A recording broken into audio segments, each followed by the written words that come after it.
ಎಲ್ಲರಿಗೂ ನಮಸ್ಕಾರ. ಈಗ ನಾನು ಓದಲು ತೆಗೆದುಕೊಂಡಿರುವ ಕತೆ ಹೆಸರು ಸೂತಕ ಕಳೆಯಿತು. 2015ರಲ್ಲಿ ಪ್ರಕಟಗೊಂಡ ಕಟ್ಟಿಕೊಂಡ ಬುತ್ತಿ ಎಂಬ ನನ್ನ ಕಥಾ ಸಂಕಲನದಿಂದ ಈ ಕಥೆಯನ್ನು ಆಯ್ಕೆ ಮಾಡಿಕೊಂಡಿದ್ದೇನೆ. ಮೊದಲು ಪ್ರಸ್ತಾವನೆ. ಇದು ನನ್ನ ತುಂಬ ಕಾಡಿದ ಕತೆ, ಬರೆಯಲು ತುಂಬ ಹಿಂದೇಟು ಕೂಡ ಹಾಕಿದ ಕತೆ. ರಕ್ತ ಸಂಬಂಧವಲ್ಲದ ವೈವಾಹಿಕ ಸಂಬಂಧದಲ್ಲಿ ಗೊಜಲುಗಳು ಬಹಳ. ಪ್ರೀತಿ ಇದ್ದರೆ ಸಂಬಂಧದಲ್ಲಿ ಸಂತೃಪ್ತಿ ಇರುತ್ತದೆ ಎನ್ನುವುದು ಒಂದು ಭಾವನೆ.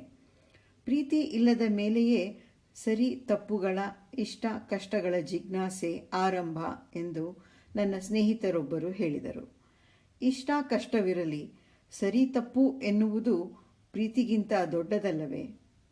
ಗಂಡ ಹೆಂಡತಿ, ಮಗ ಮಗಳು, ಅಪ್ಪ ಅಮ್ಮ ಎನ್ನುವ ಸಂಬಂಧಗಳು ನಿಂತಿರುವುದು ಯಾವುದರ ಮೇಲೆ? ಹಣದ ಮೇಲೆ? ಪ್ರೀತಿಯ ಮೇಲೆ? 4 ಜನ ಏನನ್ನುತ್ತಾರೆ ಎನ್ನುವ ಭೀತಿಯ ಮೇಲೆ? ಸಂಬಂಧ ಒದಗಿಸಿಕೊಡುತ್ತಿರುವ ಅನುಕೂಲಗಳ ಮೇಲೆ? ನಾಳೆ ಪ್ರಯೋಜನಕ್ಕೆ ಬರಬಹುದು ಎಂಬ ಸ್ವಾರ್ಥದ ಮೇಲೆ? ಗೊತ್ತಿಲ್ಲ, ನನಗೆ ಗೊತ್ತಿಲ್ಲ. ಸರಿ ತಪ್ಪು, ಪ್ರೇಮ, ಸಂಸಾರ, ಮಕ್ಕಳು, ಸಂಬಂಧವಿಲ್ಲದ ಒಂದು ಹೇಳಿಕೆ. You like it, you take it, you love it, you nourish it. ಈಗ ಕತೆ ಸೂತಕ ಕಳೆಯಿತು. ಸುದ್ದಿ ತಿಳಿದು ತುಂಬ ಬೇಸರವಾಯಿತು. ಅಕ್ಸೆಪ್ಟ್ ಅವರ್ ಕಂಡೋಲೆನ್ಸಸ್, ಮೆಲುದನಿಯಲ್ಲಿ ಹೇಳಿದೆ. ಕಣ್ಣುರೆಪ್ಪೆ ಅಲುಗಿಸಿ ನಮ್ಮ ಸಂತಾಪವನ್ನು ಸ್ವೀಕರಿಸಿದಳು ಪುಷ್ಪ. ನಿನ್ನೆನೇ ಬರೋಣ ಅಂದ್ಕೊಂಡ್ವಿ, ಆಗಲಿಲ್ಲ. ಅವರಿಗೆ ವಿದಾಯ ಹೇಳಲು ಆಗಲಿಲ್ಲ. ಭವಾನಿ ಸೇರಿಸಿದಳು.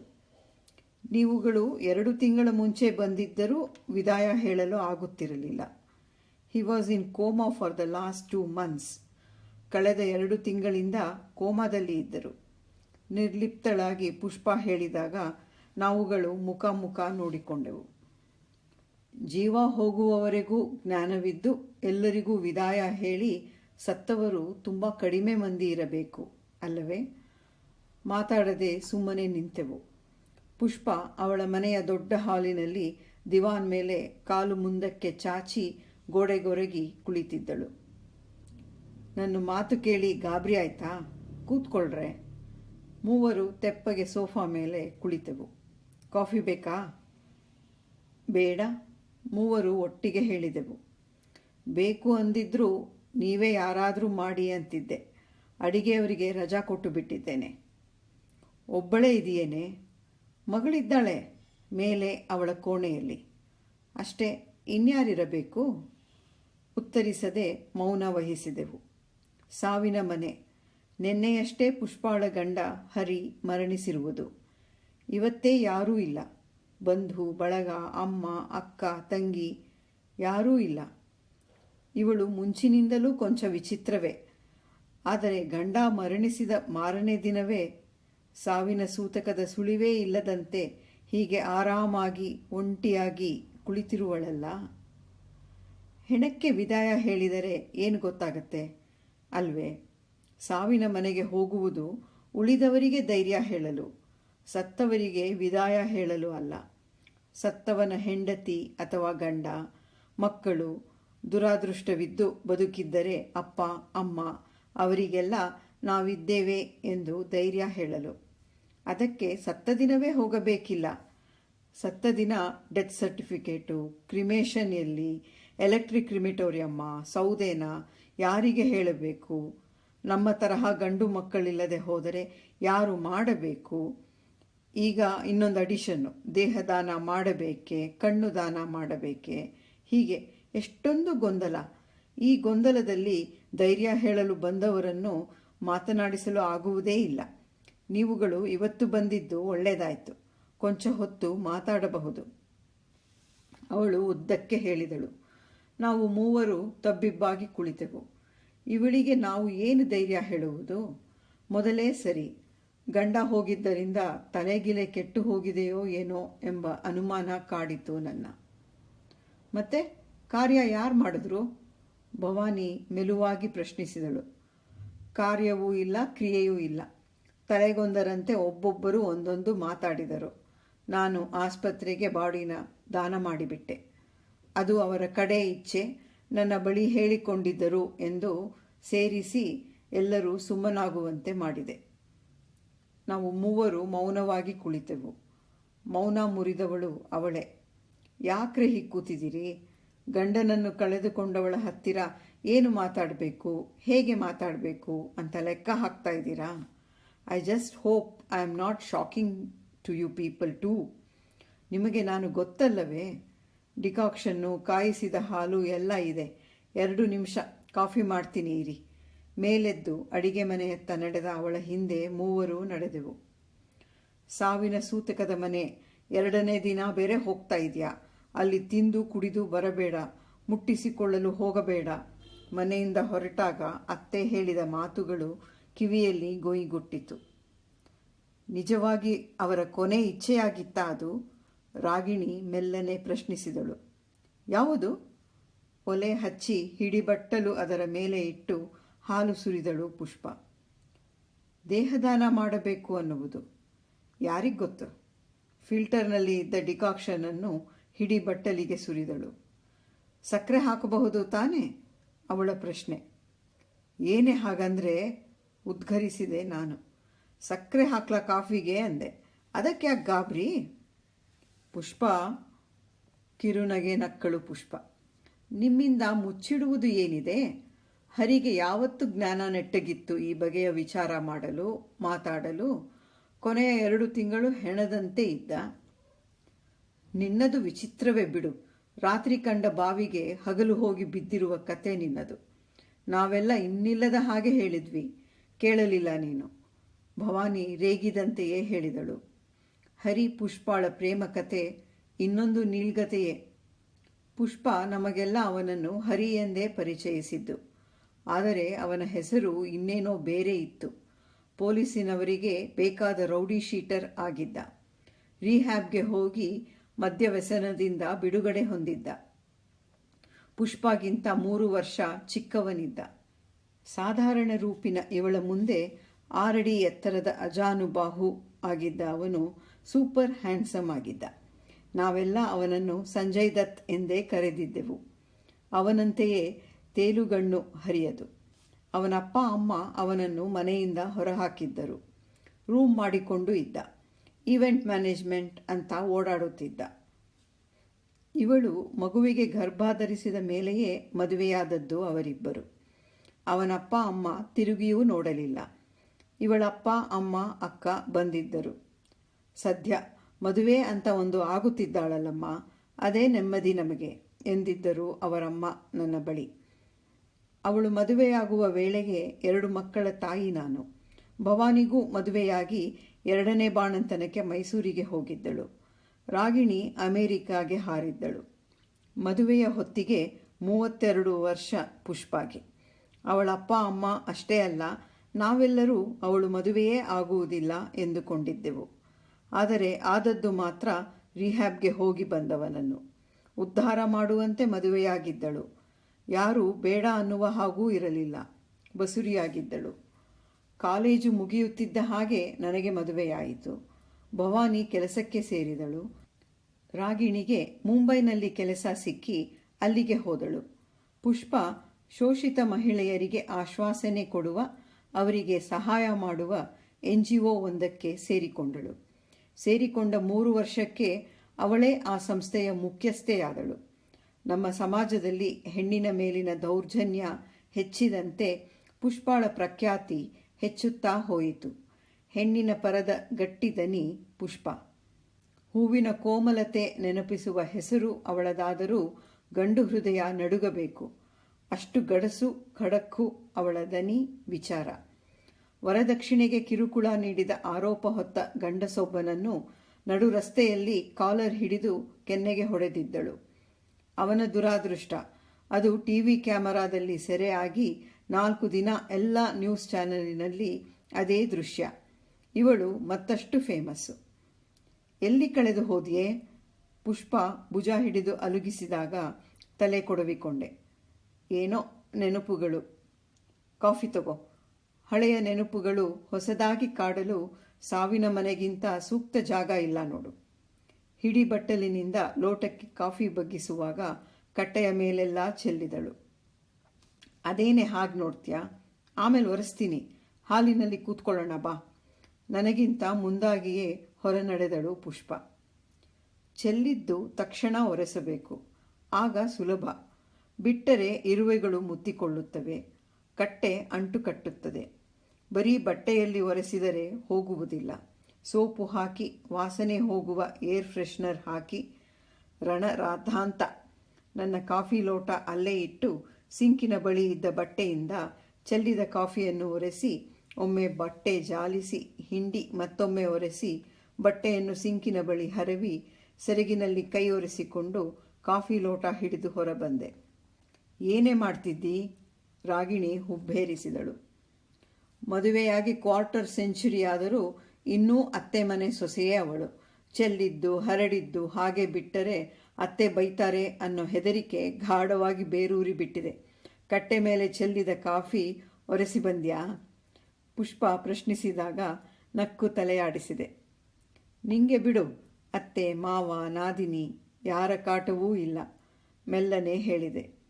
ಈಗ ಗಂಡನ ಕಾಟವೂ ಇಲ್ಲ. ಪುಷ್ಪಾಳ ದನಿ ಮೆಲುವಾಗಿ ಇರಲಿಲ್ಲ. ಪುಷ್ಪ, ನಿನ್ನ ಮಗಳು ಕೇಳಿಸ್ಕೊಳ್ತಾಳೆ, ಸುಮ್ಮನಿರು. ಹೋದವರ ಬಗ್ಗೆ ಆಡುವ ಮಾತೆ? ಭವಾನಿ ರೇಗಿದಳು. ಅವಳಿಗೆ ಗೊತ್ತಿಲ್ಲದ್ದಾ? Mummy, why do you tolerate him ಅಂತ ಪ್ರಶ್ನಿಸಿದ್ದಾಳೆ. ಅಷ್ಟೊಂದು ಮಂದಿ ಹೆಣ್ಣು ಮಕ್ಕಳಿಗೆ ಸಹಾಯ ಮಾಡ್ತೀಯಾ? ಅಬ್ಯೂಸಿವ್ ಮ್ಯಾರೇಜ್ನಿಂದ ಹೊರಬರಲು ಸಹಾಯ ಮಾಡ್ತೀಯಾ? ಅವರಿಗಾಗಿ ನಿತ್ಯ ಪೊಲೀಸ್ ಸ್ಟೇಷನ್ನು, ಕೋರ್ಟಿನ ಮೆಟ್ಟಲು ಹತ್ತಿ ಇಳಿತೀಯಾ? ನಿನಗಾಗಿ ನೀನು ಯಾಕೆ ಫೈಟ್ ಮಾಡೋಲ್ಲ ಅಂತ ಅವಳಿಗೆ ತಿಳಿವು ಬಂದಾಗಿನಿಂದ ನನ್ನ ಪ್ರಶ್ನಿಸುತ್ತಾ ಬಂದಿದ್ದಾಳೆ. 8 ತಿಂಗಳಿಗೆ 18 ಅವಳಿಗೆ. ಅವಳ ವಯಸ್ಸಿಗೆ ಮೀರಿದ ಬುದ್ಧಿವಂತಿಕೆ, ತಿಳುವಳಿಕೆ ಇದೆ ಅವಳಿಗೆ. ಬುದ್ಧಿವಂತಿಕೆ, ತಿಳುವಳಿಕೆ ಅವಳಿಗೆ ಇದೆ. ಅವನ್ನ ಮದುವೆಯಾದಾಗ ನಿನಗೆ 32. ಆಗ ನಿನಗೆ ಇರಲಿಲ್ಲವೇ ತಿಳುವಳಿಕೆ? ಎಲ್ಲರಿಗೂ ಬುದ್ಧಿ ಹೇಳೋ NGOಗೆ ಪ್ರೆಸಿಡೆಂಟು ನೀನು. ಭವಾನಿ ಕೂಡ ದನಿ ಏರಿಸಿದಳು. ಆಗ ಮದುವೆಯಾಗುವುದೇ ಸರಿಯಿತ್ತು, ತಣ್ಣಗೆ ಹೇಳಿದಳು ಪುಷ್ಪ. ಅಂದರೆ ಬಸುರಿಯಾಗಿದ್ದಿ, ಹುಟ್ಟುವ ಮಗುವಿಗೆ ಅಪ್ಪ ಅಂತ ಇರಬೇಕು ಎಂದು ಮದುವೆಯಾದೆಯಾ? ರಾಗಿಣಿ ಕೇಳಿದಾಗ ನಾನು ಬಾಯ್ಬಿಟ್ಟೆ. ಅವನು ಎಂತಹವನು ಎಂದು ತಿಳಿದಿರಲಿಲ್ಲವೇ ನಿನಗೆ? ಅವನ ಮಗು. ಸ್ಮಿತಾ ನನ್ನ ಮಗಳು. ಹೊತ್ತು ಹೆರುವ ತಾಯಿಯೇ ಮಕ್ಕಳಿಗೆ ಹೊಣೆ. ತಂದೆಯದೇನಿದ್ದರೂ ಅರೆ ಚಮಚ ವೀರ್ಯವಷ್ಟೇ. ಜೋರಾಗಿ ನಕ್ಕಳು ಪುಷ್ಪ. ಛೆ, ನೀನಿದೆಯಲ್ಲ, ರೇಗಿದೆ. ಮತ್ತೆ ಯಾವುದೋ ಕನ್ನಡ ಫಿಲ್ಮ್ ಲಾಜಿಕ್ ಥರ ಬಸುರಿಯಾದೆ ಎಂದು ಅವನನ್ನು ಮದುವೆಯಾದೆ ಎಂಬಂತೆ ಮಾತಾಡ್ತಾ ಇದ್ದೀರಲ್ಲ. ಐ ಲವ್ಡ್ ಹಿಮ್ ಕಣ್ರೆ. ಅವನ ಜೊತೆ ಇರುವುದು ನನಗೆ ತುಂಬ ಇಷ್ಟವಾಗುತ್ತಾ ಇತ್ತು. ಎಲ್ಲರೂ ನನ್ನ ಗಂಡು ಬೀರಿಯಾಗಿ, ಪುರುಷ ದ್ವೇಷಿಯಾಗಿ ನೋಡುತ್ತಲಿದ್ದ ಕಾಲದಲ್ಲಿ ಅವನು ನನ್ನ ಒಂದು ಹೆಣ್ಣಿನಂತೆ ನೋಡಿದ. ಯಾರೂ ಗಮನಿಸದೇ ಇದ್ದ ನನ್ನ ಕೆನೆಗುಳಿಯನ್ನು ಅವನು ಗಮನಿಸಿದ. ಅದರಲ್ಲಿ ಬಿದ್ದಿದ್ದೇನೆ, ಹೊರಬರಲಾಗುತ್ತಿಲ್ಲ ಎಂದು ನನ್ನ ಕೆನ್ನೆ ಗುಳಿಗಳ ಕುರಿತೇ ಒಂದು ಕವನ ಬರೆದಿದ್ದ. ಎಂಥ ಮತ್ತು ಬರೆಸುವಂಥ ಪದ್ಯಗಳನ್ನು ಬರೆಯುತ್ತಿದ್ದ ಅವನು. ನೀವು ಅವನ್ನ ನೋಡಿದಿರಲ್ಲ. He was so handsome and he loved me hopelessly. ನಿನ್ನ ಮೇಲಿನ ಪ್ರೇಮದಲ್ಲಿ ನಾನು ಅಸಹಾಯಕನಾಗಿದ್ದೇನೆ ಎಂದು ಅವಲತ್ತುಕೊಂಡ. ನನಗೆ ಅದು ಹೊಸ ಅನುಭವವಾಗಿತ್ತು. ಅವನು ಉತ್ಕಟ ಪ್ರೇಮಿಯಾಗಿದ್ದ. He was passionate. ನಾನು ಹೇಳಿದೆ ಎಂದು ರಿಹ್ಯಾಬ್ಗೆ ಹೋದ. He just made me feel beautiful and wanted. ನನಗೆ ಬುದ್ಧಿ ಬಂದಾಗಿನಿಂದ ಯಾರೂ ನೀನು ಚೆನ್ನಾಗಿದ್ಯಾ ಎಂದು ಹೇಳಿರಲಿಲ್ಲ. ನೀನು ಬೇಕು ಎಂದು ಪರಿತಪಿಸಿರಲಿಲ್ಲ. 32 ವರ್ಷವಾಗಿತ್ತು ನಿನಗೆ. ನೀನೆಷ್ಟು ಚೆಂದ ಎಂದು ನಿನ್ನ ಕನ್ನಡಿ ಹೇಳಿಯಾಗಿತ್ತು ನಿನಗೆ. 8 ವರ್ಷಗಳಿಗೂ ಹೆಚ್ಚು ಕಾಲ NGOಗೆ ಕೆಲಸ ಮಾಡುತ್ತಾ ಗಂಡಸರ ಬುದ್ಧಿಯ ಸುಳಿವು ಸೂಕ್ಷ್ಮದ ಅರಿವಿರಲಿಲ್ಲವೇ ನಿನಗೆ? ಭವಾನಿ ದನಿ ಏರಿಸಿದಳು. ಇತ್ತು, ಆದರೆ ಹರಿ ಬೇರೆ ಗಂಡಸರಂತಲ್ಲ ಅನ್ನೋ ಭಾವ ಹುಟ್ಟಿಸಿದ್ದ ನನ್ನಲ್ಲಿ. 3-4 ವರ್ಷಗಳ ಕಾಲ ಹಾಗೆಯೇ ಇದ್ದ ಕೂಡ. ಮಾಮೂಲು ಗಂಡಸರಂತೆ ತನ್ನ ಮಾತೇ ನಡೆಯಬೇಕು ಅನ್ನೋ ಅಹಂ ಇರಲಿಲ್ಲ ಅವನಿಗೆ. ನನ್ನ ಮನೆಗೆ ಅವನು ಶಿಫ್ಟ್ ಆದ. ಅವನಿಗೆ ಮನೆ ಇರಲಿಲ್ಲ. 800 ರೂಪಾಯಿ ಬಾಡಿಗೆ ಕೊಟ್ಟುಕೊಂಡು ಒಂದು ಕೋಣೆಯಲ್ಲಿ ಇದ್ದ. ನಿಂಗೆ 3 ಬೆಡ್ರೂಮಿನ ಮನೆ ಇತ್ತು, ಭವಾನಿ ನುಡಿದಳು. ನಾನು ಡ್ರೈವ್ ಮಾಡಿದರೆ ಪಕ್ಕಾ ಕೂರಲು ಹಿಂದೇಟು ಹಾಕಲಿಲ್ಲ. ಅವನಿಗೆ ಕಾರ್ ಡ್ರೈವಿಂಗ್ ಬರುತ್ತಿರಲಿಲ್ಲವೇನೋ? ರಾಗಿಣಿ ವ್ಯಂಗ್ಯವಾಡಿದಳು. ಮಗಳು ಹುಟ್ಟಿದಳು. ನನ್ನಾಸೆಯಂತೆ ಅವಳಿಗೆ ಸ್ಮಿತಾ ಪುಷ್ಪವಲ್ಲಿ ಎಂದು ಹೆಸರಿಟ್ಟೆ. ಅದಕ್ಕೂ ಅವನು ವಿರೋಧಿಸಲಿಲ್ಲ. ನೀನು ಹೇಳಿದ್ದರೆ ಹರಿ ಪುಷ್ಪವಲ್ಲಿ ಅಂತ ಅವನ ಹೆಸರೂ ಬದಲಿಸಿಕೊಳ್ಳುತ್ತಿದ್ದನೇನೋ. ಹೆಸರಿನಲ್ಲಿ ಏನಿದೆ? ಬುದ್ಧಿವಂತ ಅವನು. ಮನೆಯಲ್ಲಿ ಇದ್ದು ಮಗುವನ್ನು ನೋಡಿಕೊಂಡ. ನಾನು ಲೇಟಾಗಿ ಮನೆಗೆ ಬಂದರೆ 1 ದಿನವೂ ಗೊಣಗಲಿಲ್ಲ ಅವನು. ಅಡಿಗೆ ಮಾಡಿರುತ್ತಿದ್ದ. ನಾನು ಸಂತೋಷವಾಗಿಯೇ ಇದ್ದೆ. ಅದೇ ಸಮಯದಲ್ಲಿ ನಾನು ನಿನ್ನ ಮನೆಗೆ ಬಂದಿದ್ದೆ. ನೆನಪಿದೆಯೇ ನಿನಗೆ? ಭವಾನಿ ಕೇಳಿದಳು. ಆ ಪ್ರಶ್ನೆಗೆ ಜೋರಾಗಿ ನಕ್ಕಳು ಪುಷ್ಪ. ಮನೆ ಕೆಲಸದವಳ ಜೊತೆ ಸಂಬಂಧ ಇರಿಸಿಕೊಂಡಿದ್ದಾನೆ ಹರಿ ಎಂದು ನನ್ನ ತಲೆಗೆ ಹುಳ ಬಿಟ್ಟು ಹೋದೆಯಲ್ಲ.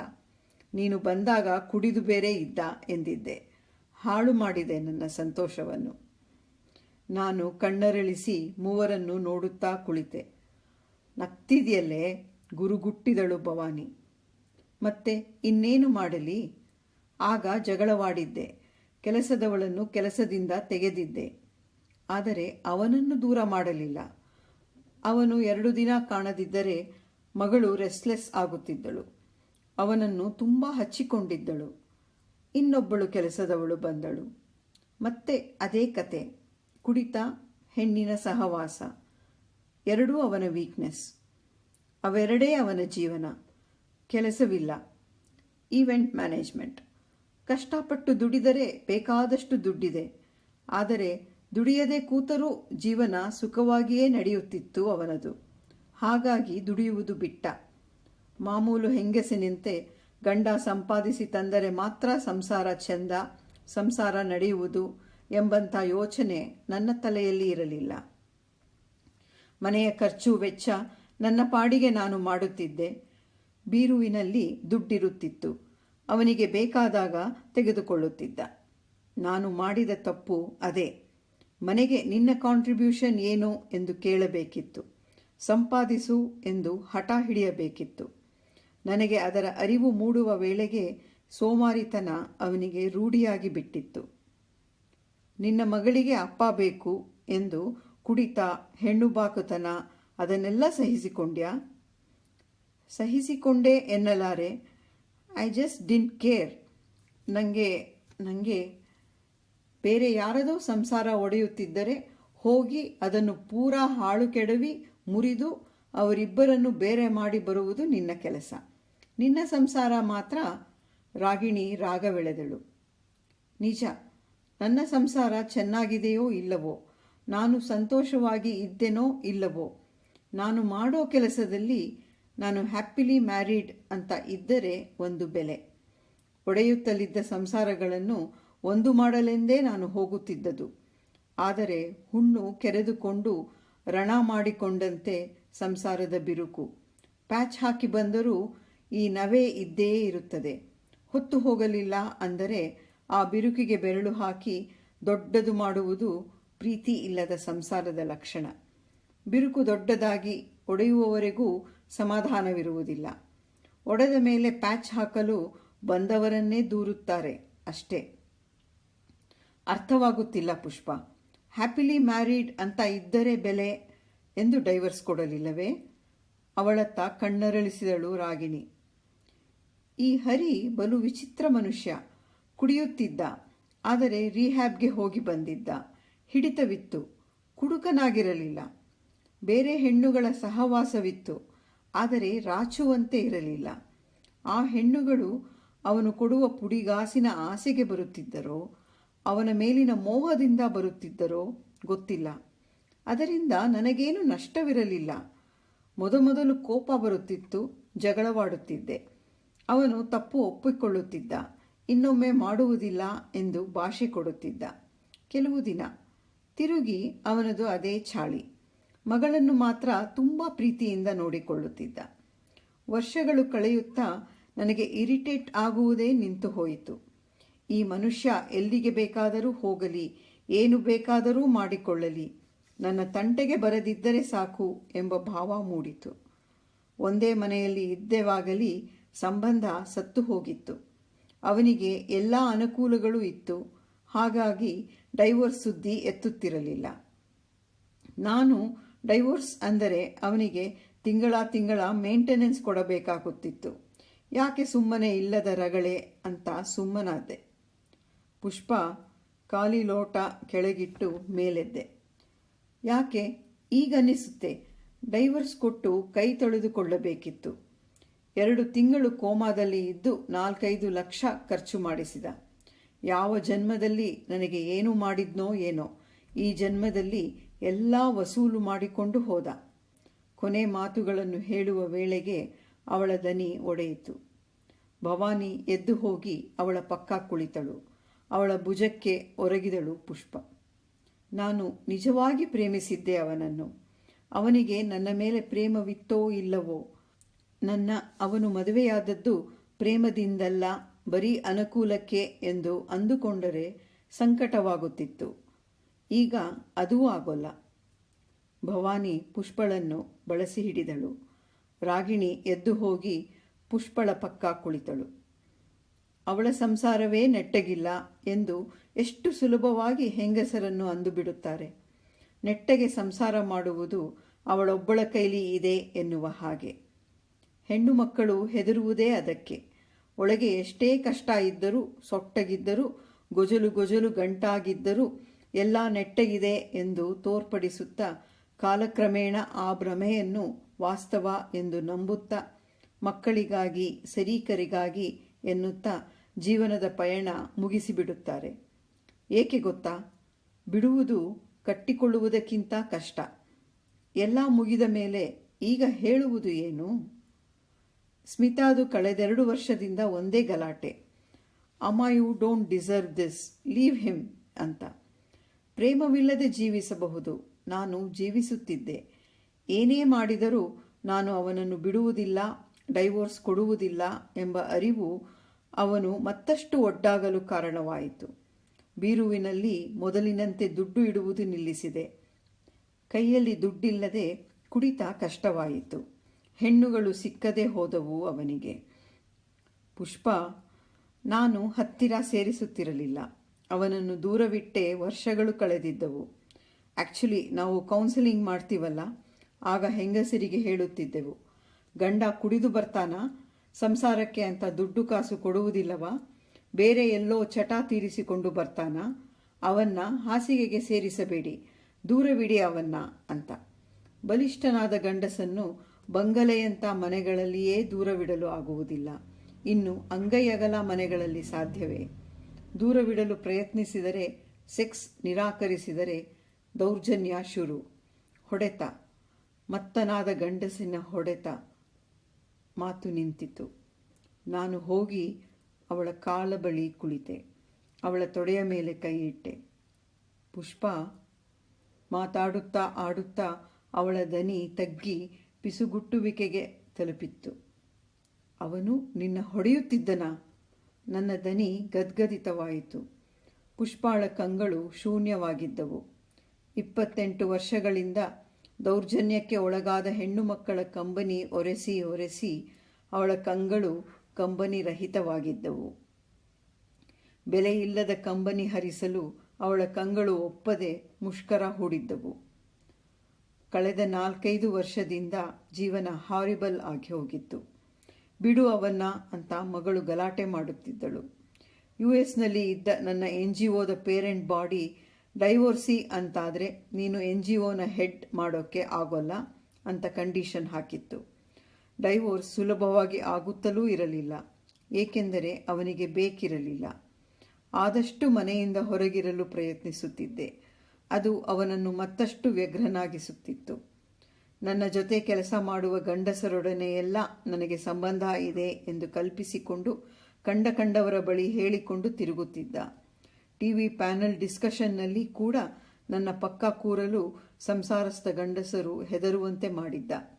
2 ತಿಂಗಳ ಹಿಂದೆ ಮೆಟ್ಟಲಿನಿಂದ ಜಾರಿ ಬಿದ್ದಿದ್ದೇ ಕಾರಣವಾಗಿ ಕೋಮಾಗೆ ಹೋದ ಹರಿ. ದೇವರೇ, ಅವನ್ನ ಕಾಪಾಡು ಎಂದು ಬೇಡಿಕೊಳ್ಳುವ ಬದಲು ದೇವರೇ ನನ್ನ ಕಾಪಾಡು ಎಂದು ಅವನ ಸಾವನ್ನು ಬಯಸುವಷ್ಟು ಕಟುಕಳನ್ನಾಗಿ ಮಾಡಿಬಿಟ್ಟ ನನ್ನ. ಎಲ್ಲಿ ಬತ್ತಿತ್ತೋ ಅಥವಾ ಹೆಪ್ಪುಗಟ್ಟಿತ್ತೋ ಅವಳ ಕಂಬನಿಯ ಸೆಲೆ ಒಡೆಯಿತು. ಅತ್ತು ಬಿಡು ಪುಷ್ಪ, ಪೀಡೆ ಕಳೆಯಿತು, ಬಿಡು. ಭವಾನಿ ಅವಳನ್ನು ಬರಸೆಳೆದಳು. ಅವಳ ಎದೆಯಲ್ಲಿ ಮುಖವಿರಿಸಿ ಸದ್ದಿಲ್ಲದೆ ಅತ್ತಳು ಪುಷ್ಪ. ಸತ್ತ ಗಂಡನಿಗಿಂತ 4-5 ವರ್ಷ ಅವಳು ಅನುಭವಿಸಿದ ನರಕ ನೆನೆದು. ಶಬ್ದವಾದತ್ತ ತಿರುಗಿದೆ.